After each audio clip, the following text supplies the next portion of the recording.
햇살 속에 숨쉬는 은혜, 코끝에 스치는 창조의 신비, 꽃향기 바람과 따뜻한 밤 냄새, 모든 순간 주님의 선물. 작은 코끝에도 새겨진 지혜, 보이지 않아도 질서가 있네. 내 안에 생명도 우연이 아니니 나를 지으신 주 찬양해.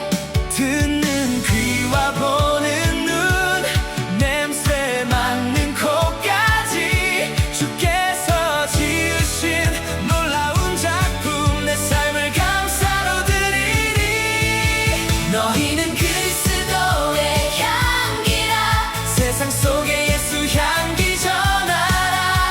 말마다 사랑이 피어나고 걸음마다 은혜가 흘러가네. 너희는 그리스도의 향기라, 어두운 곳에 주의 빛을 비추라. 감사로 춤추며 노래하리, 나는 주님의 향기라. 너희는 그리스도의 향기라라는 제목입니다. 여러분 혹시 여인의 향기란 영화 아시나요? 아, 모르세요? 그 대부는 아세요? 대부? 알파치노가 시각장애인으로 퇴역 군인으로 가난한 명문고 장학생의 여자분하고 이렇게 같이 춤을 추고 있는 장면입니다. 비록 시각장애인이지만 또 향기만으로 여성들이 어떤 여성인지를 다 이렇게 알아맞춘다고 합니다. 비록 이제 시각장애를 가져서 자살을 하려고 하지만 나중에 이제 여행을 하면서 낯선 여인과 춤도 추고 또 삶의 의지를 또 갖게 된다라는 진정한 인생의 향기를 또 만난다라는 내용의 영화입니다. 국화꽃 향기는 아시나요? 박해일이 주인공으로 나왔고 장진영 씨라고 예전에 돌아가신 분 있죠. 위암으로 돌아가신 분이 이 주연으로 했던 영화인데요. 이것도 마찬가지로 여자가 나중에 병에 걸려서 위암 말기라는 병에 걸려서 죽게 되는 그런 내용입니다. 그녀는 네? 진짜 이 영화는 2003년도 영화예요. 근데 죽은 건 2009년도인데 진짜 위암으로 돌아가셨어요. 그래서 제가 요 향기랑 관련된 영화를 찾다가 장진현 씨 예전에 위암으로 죽었는데 보니까 국화꽃 향기에서도 여주인공으로 나왔는데 위암 말기에서 죽는 영화예요. 그래서 야, 이게 참 신기하다. 우리가 예전에도 사이찬미란 영화 있잖아요. 죽음을 찬미한 그 주인공도 죽었잖아요. 그리고 이소룡도요. 그 마지막 영화 제목이 그 죽음을 관련된 영화였어요. 죽음을. 영화에 스치게 되면 진짜 심해 영화. 그래서 진짜 영화. 그래서 그 배우들이요. 죽는 영화 이런 거 잘 안 맡는다고 합니다. 진짜 그렇게 됩니다. 네. 어쨌든 다 향기랑 여기에서는 향기가 이 여인의 머리에서 나는 국화꽃 향기가 나네 하면서 그 대사가 이제 제목이 되었는데 향기와 관련된 영화들이 이런 영화들이 있습니다. 여러분 지하철이나 버스에 딱 타면 어떤 뭔가 이 사람 향기를 딱 맡으면서 이 사람이 어떤 직업을 가졌는지 알 수 있는 그런 향기가 날 때가 있습니다. 생선 향이 나는 거는 생선 가게를 하시는구나. 아니면 굉장히 진한 이 암내가 나시는 분은 뭔가 노동과 관련된 땀 냄새, 육체 노동을 하시는 분이구나. 이런 냄새를 우리가 숨길 수 없습니다. 이 냄새는 또 어떤 분은 또 좋은 향기가 또 나는 사람들도 있잖아요. 그 사람이 지나간 자리에는 좋은 향기가 또 나는 사람들도 있습니다. 냄새는 우리가 보이지 않습니다. 하지만 숨길 수가 없습니다. 요즘 영화는 4D 영화라고 하시나요? 기존에는 눈으로 또 귀로만 들었던 2D라고 하잖아요. 두 가지. 근데 요즘엔 4D라고 해서 직접 막 그 물도 뿌려주고 향기도 나는 영화가 있습니다. 그러니까 그 비슷한 향기가 막 나오면은 뿌려주는 거예요. 막.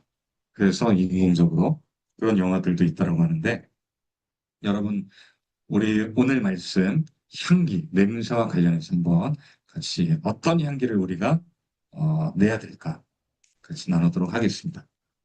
신기하게도요, 향기를 맡는 우리 후각기는 코는요, 코에서 어떤 물질들, 작은 보이지 않는 물질들이 있습니다. 화학 물질들이 코로 들어가면 코에서 바로 뇌로 가는 건 아니고요. 중간에 거치는 곳이 있습니다. 후각망울이라고 하는 곳을 거치는데 중간에 후각망울이 후각신경세포랑 연결돼서 바로 뇌로 가지 않습니다. 뇌 중에서도 우리 번연체라고 하는 기억을 담당하는 그 방으로 들어갑니다. 그러다 보니까 우리가 냄새를 만약에 된장국 냄새 딱 맡으면 뭐가 떠오르나요? 옛날 할머니가 해줬던 그 된장 냄새, 엄마 생각이 나고 저는 그 시래기국을 딱 냄새를 맡으면 예전에 초등학교, 중학교 때 외할머니, 외할아버지 댁에 갔던 그 기억이 나요.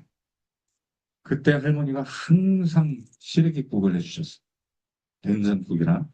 그 할머니 냄새가 딱 이렇게 납니다. 이게 왜 그러냐면 기억의 방이랑 연결돼 있기 때문에 그게 이제 번연계라고 하는 편도체랑 해마가 있는 곳입니다. 근데 여기를 거치면 전두엽으로 가서 이게 어떤 향인지 어떤 기억이 있는지를 이렇게 연결을 해준다고 합니다. 그래서 우리가 냄새를 가지고 감정 여행이라고도 합니다. 우리 서영순 권사님 같은 경우는 어떤 냄새를 맡으면 떠오르는 것들이 있나요? 혹시 뭐 포도향을 딱 맡으면 우리는 몰래 먹고 몰래 먹고. 포도요? 그러니까 포도 딱 떠오르면은 포도향을 맡으면 옛날에 몰래 어떤 그 생각이 나기도 하죠. 아, 그래요. 수박 딱 냄새를 맡으면 예전에 수박서리 하던 냄새가 이렇게 나기도 하죠. 그래서 이런 걸 우리가 감정 여행이다라고 이야기를 한다고 합니다. 그런가 하면 여러분 동물들은요 후각 기능이 우리 인간보다 뛰어나기도 합니다. 개 같은 경우는 100만 배가 인간보다 뛰어나다고 해요. 그래서 먼 거리의 먹이를 냄새로 찾기도 하고요. 또 위험을 감지하기도 한다고 합니다. 혹시 이 개는 어떤 개인지 아시나요? 베네수엘라에서 최근에 지진이 일어났잖아요. 지진이 일어난 곳에 묻힌 사람들을 찾았던 개인데 쓰나미라고 하는 개입니다. 이름이 쓰나미예요. 폭풍처럼 막 돌아다니면서 사람을 30명을 살렸어요. 30명을 찾아내서 보조했다고 합니다. 그래서 뉴스에도 나왔어요. 영웅, 베네수엘라의 영웅, 쓰나미라고 해서 이렇게 또 요 안경도 썼잖아요. 지진 잔해들이 떨어져서 눈 실명하지 않게 안경도 쓰고 찾아냈다고 합니다. 이처럼 위험을 감지하는 뛰어난 능력을 갖고 있고요. 또 페로몬이라고 해서 성호르몬, 암컷색에서 나오는 호르몬 냄새를 맡고 수컷이 찾아가고 뭐 이런 짝짓기에 짝을 찾는데 또 뛰어난 후각 기능이 중요한 역할을 한다고 합니다. 또 연어 있죠. 연어는 수천 킬로미터를 여행해서 다시 자기 고향으로 돌아오잖아요. 또 때로는 동물들이 자기의 영역 표시를 자기의 땀이나 소변 뭐 이런 색치로 묻혀놔서 영역을 또 찾는다고 합니다. 또 다른 동물들이 찾아오지 못하게 표시를 한다고 합니다. 이처럼 뛰어난 후각 기능들을 갖고 있다고 합니다. 그런가 하면 여러분 꿀비 좋아하시나요? 꿀벌들은 꽃향기를 맡으면 엄청나게 힘이 솟아서 그곳에 가서 꽃즙을, 과즙, 넥타라고 하는 꽃즙을 마시고 그리고 자기 집에 돌아가서 이 먹은 것들을 다 이렇게 영양분으로 또 줍니다. 그래서 꿀이 이렇게 모이게 되죠. 그리고 얘네들이 소화된 꿀들이 이렇게 모여서 우리가 그거를 먹게 되죠. 우리 이순열 전도사님 집에도 보니까 꿀이 어마어마하게 많더라고요. 네. 꿀의 역할을 살펴봤더니 에너지 충전하는데 아주 중요한 포도당과 과당으로 구성되어 있기 때문에 빠른 피로 회복이 된다고 합니다. 또 신기하게도 꿀은요, 치료 효과를 갖고 있어요. 항균, 치유, 상처난데 빠르게 이렇게 치료 효과를 갖는다. 또 기침, 염증을 완화시켜준다고 합니다. 좋은 꿀은 우리 몸의 치료제입니다. 또 항상 면역력을 강화시키고요. 노화를 막는다. 꿀이. 그 영양분이 풍부합니다. 꽃에 있는 성분들이고 또 벌이 몸에서 이거를 소화시킨 거를 또 나오잖아요. 그걸 가지고 우리가 먹기 때문에 아주 영양분이 풍부하다고 합니다. 자, 그런가 하면 여러분 최근 연구에 의하면 우리 인간의 또는 동물들 쥐를 가지고 실험을 해봤는데요. 후각 기능이 마치 바코드 시스템을 닮았다라는 연구 결과가 나와 있습니다. 이게 뭐냐면은 이게 이제 후각 망울이라고 해서 후각 신경과 연결되어 있는 부분입니다. 여기에 우리 코 속에 보면은 표면에 보면은 이런 세포들이 있습니다. 요런 그 감지하는 세포들이 있고 그게 이제 후각 신경세포인데 신경세포 끝부분에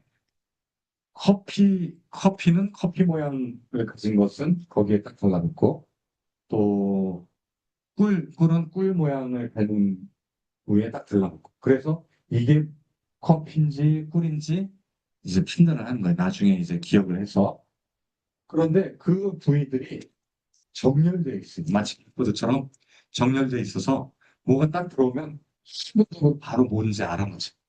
예전에는 이것들이 무작위적으로 그냥 무질서하게 있는 줄 알았는데 최근 연구는 마치 정렬되어 있어서 바코드처럼 마치 우리 바코드 딱 물건 딱 찍으면 정보가 순식간에 나오듯이 여기에 물질들이 향기나 이런 것들이 딱 들어붙으면 순간적으로 이게 무엇인지 우리 몸에 좋은 건지 나쁜 건지 커피인지 꿀인지를 바로 알아차린다고 합니다. 그래서 얘네들이 그냥 무질서 있게 있는 게 아니라 공간 부호화라고 해서 질서 있게 마치 컴퓨터에 폴더별로 정리해 놓으면 우리가 어디에 있는지 바로바로 찾을 수 있는 것처럼 바코드처럼 정렬되어 있다는 것을 최근 연구 결과가 알아냈습니다. 이것은 무엇을 이야기할까요? 무작위적으로 우연히 만들어진 게 아니라는 거예요. 우리의 후각 기능.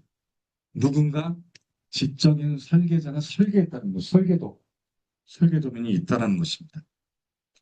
그리고 또 일부 물질들은 어디로 이동할지를 연결해 준다고 합니다. 그게 이제 축사 유도 분자라고 하는데 이 신경세포가 끝부분이 어디로 딱 연결할지를 찾아주는 또 유도 분자가 있더라고요. 마치 표지판처럼 이 후각세포가 신경세포가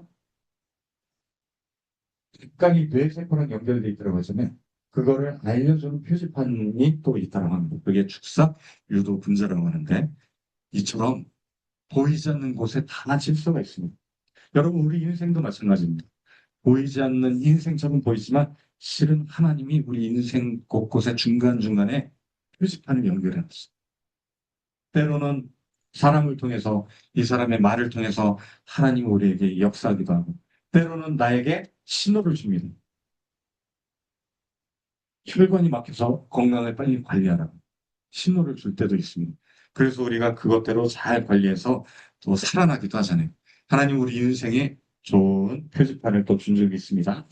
그런가 하면 우리 몸에 좋은 향기들이 있습니다. 또 몸에 나쁜 향기를 우리가 코에서 뇌로 연결해서 완치해서 합니다. 좋은 향기 중에는 라벤더를 혹시 아시나요? 꽃. 이 라벤더는요, 방향제로 많이 쓰죠. 그 휴식할 때, 우리가 잠잘 때 라벤더 향을 맡으면 숙면을 취한다는 겁니다. 그리고 페퍼민트라고 혹시 페퍼민트라고 아시나요? 박하향.